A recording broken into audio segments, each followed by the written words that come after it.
I want to understand, Chamath, how you decide what to invest in. Do you believe, and this is a subject that's come up on your podcast, your All In podcast, do you believe in fundamentals, or as has been argued, a stock can trade wherever, regardless of whether it is or isn't hinged, to the fundamentals of the underlying business? Well, maybe I can just give you an insight into how I process any opportunity. Sure. Random company comes in to the top of the funnel. Immediately, I'm making a very quick, hopefully it's a decision, but maybe sometimes it's a judgment. And I'm asking myself, does this fit into my worldview or not? Meaning, is it in my circle of competence? And I have a very simple way of looking at this.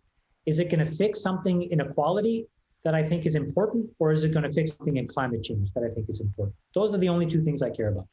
Inequality and climate change. Under inequality, there's a bunch of stuff. Financial equality is important. Healthcare equality is important. Education equality is important. So it allows me to organize a lot of different opportunities. And I'm trying to figure out, is there a consumer proposition here that's important for them? Does it make something more symmetric? Does it take something that was asymmetric and fix it? So that's my first judgment, which is qualitative. That's why whenever I start my one-pagers, it's always, what is the strategy? And you can read all of these one-pagers now. And what you'll get away from them is the first lens is equality and or climate change.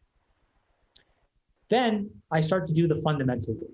And this is where I have a real issue with a lot of people who say that they're value investors. I think that I'm a value investor. The thing is that when you look up the word value in the dictionary, it doesn't mean cheap. It doesn't mean a cigar butt with 2 puffs left, that famous Buffett Munger quote. I think it actually means something that has value. And so then I'm really thinking about, what are the cash flows of this business? How does it create a moat, right? Meaning in software, some technological way that's hard for people to compete with it. And then can I get it for a price where there's a margin of safety, where if they misexecute for a quarter or if they have a little hiccup, it's going to be okay. Because we've got an entry point where 5 or 10 years from now, this thing will be 5 to 10 times bigger. And that's how we think about all these things. And if you look at the deals that I've done, they kind of map pretty singularly one-to-one to that framework.